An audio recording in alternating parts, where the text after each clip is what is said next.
வணக்க மக்களே, இந்த வீடியோவில் நம்ம என்ன செய்தி பார்க்க போகிறோம்னா, அம்மாவுக்கு கொல்லி வைக்க முடியாமல் கதறிய நடிகர் நாகேஷ். முகத்தை பார்க்காமலே அவருக்கு இப்படி ஒரு சோகமா?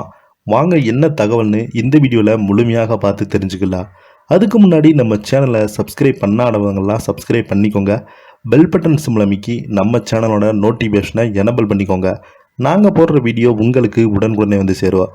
நடிகர் நாகேஷ் தமிழ் சினிமாவில் தவிர்க்க முடியாத உடல் மொழி, வாய்மொழி என அனைத்திலும் காமெடியாக கலந்து காட்டி அடிப்பார்.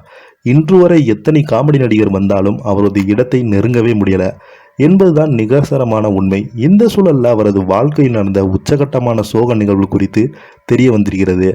தாராபுரத்தில் கடந்த 1933ஆம் ஆண்டு பிறந்தவர் நாகேஷ். பள்ளி படிப்பை அங்கேயே முடித்துவிட்டு நாடகத்தின் மீது இருக்கும் ஆர்வத்தால் சென்னைக்கு வந்தவர். சென்னை தியாக நகரில் மென்சன் தங்கினார். அங்கிருந்தபடி நாடகத்தில் நடிப்பதற்கு முயன்று கொண்டிருந்த படிப்படியாக வாய்ப்புகள் கிடைக்க ஆரம்பித்தது. இவருடைய ரூம்மேட்டுகள் ஒருவர் பாடலாசிரியர் வாலி என்பதும் குறிப்பிடத்தக்கது. தொடர்ந்து நாடகங்களில் நடித்து வந்த அவர் மனமுள்ள மாருதமா படத்தின் மூலம் சினிமாவில் அறிமுகமானார். ஆனால் அந்த படம் தோல்வியடைந்தது. தொடர்ந்து நெஞ்சில் ஒரு ஆலயம் படத்தில் நடித்தார். அந்த படம் ஓரளவு பெயரை பெற்றுக் கொடுத்தது. அவரது திரை வாழ்க்கையில் திருப்பணமாக இருந்தது கே. பாலச்சந்திரன் இலக்கிய நாடகத்தை மையமாக வைத்து கிருஷ்ணன் பஞ்சு இயக்கி சர்வர் சுந்தம் திரைப்படம்தான். அந்த திரைப்படத்தின் நாகேஷின் உடன்மொழியும் நடிப்பும் வேறு தளத்தில் இருந்தது. இதனால் அனைவராலும் கவனிக்கப்பட்ட நாகேஷ் சர்வம் சுந்தரம் வெற்றிக்கு பிறகு தொடர்ந்து பல படங்களில் நடித்திருக்கு. திருவிளையாடல் திரைப்படம் அடுத்த திருப்பணியாக அமைந்தது. அதில் சிவாஜி கணேசன் போட்டியாக நடித்து அப்ளாசை அள்ளினார். அதே போல அவர் நடித்திருந்த நீர்க்குமிழி, காதலிக்க நேரமில்லை, பட்டினத்தில் புதம், தில்லானா மோகனம் உள்ளிட்ட பல படங்கள் மெகா ஹிட் அடித்தது. நாகேஷ் கிட்டத்தட்ட 1000 படங்களுக்கு மேல் நடித்திருக்கிறார். காமெடியான கேரக்டர் ரோல், வில்லன் என எந்த பாத்திரம் கொடுத்தாலும் அதில் புகுந்து விளையாடக்கூடியவர் நாகேஷ். இன்று வரை யார் காமெடி செய்தாலும் அதில் நாகேஷின் உடல்மொழி கொஞ்சமேனும் வந்துவிடும். அந்த அளவுக்கு அவர் இந்த மொழி திரையுலகில் தாக்கத்தை ஏற்படுத்தியவர்.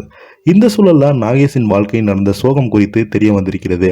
அதாவது நாகேஷ் சென்னைக்கு வந்த ரொம்பவே கஷ்டப்பட்டு கொண்டபோது எப்படியாவது நிறைய சம்பாதிட்டு வரணும், அம்மாவை சென்று சந்திக்க வேண்டும் என்பதுதான் அவருடைய மிகப்பெரிய கனவு.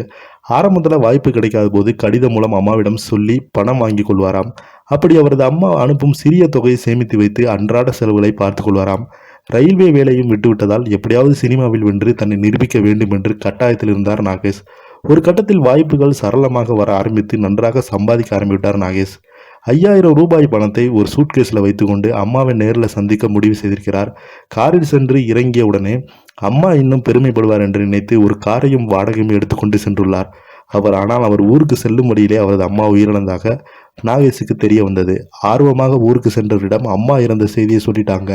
உடனடியாக கதறிக்கொண்டு சுடுகாட்டுக்கு சென்றிருக்கிறார். ஆனால் நாகேஷ் ஊருக்கு வர தாமதமானதால் வேறு ஒருவர் நாகேஷின் அம்மாவுக்கு கொல்லி வைத்து விட்டாராம். தனது அம்மாவின் முகத்தை கடைசி வரை பார்க்க முடியாமல் போய்விட்டது என்று கதறி துடித்துள்ளாராம் நாகேஷ். இப்போது இந்த செய்தி சுவாரஸ்யமாக இருந்தது என்று பத்திரிகையாளர் அவர்கள் தெரிவித்திருக்காரு. இதை பற்றி நீங்கள் கீழே உள்ள கமெண்ட் பாக்ஸ்ல மறக்காம பதிவிடுங்க. நன்றி.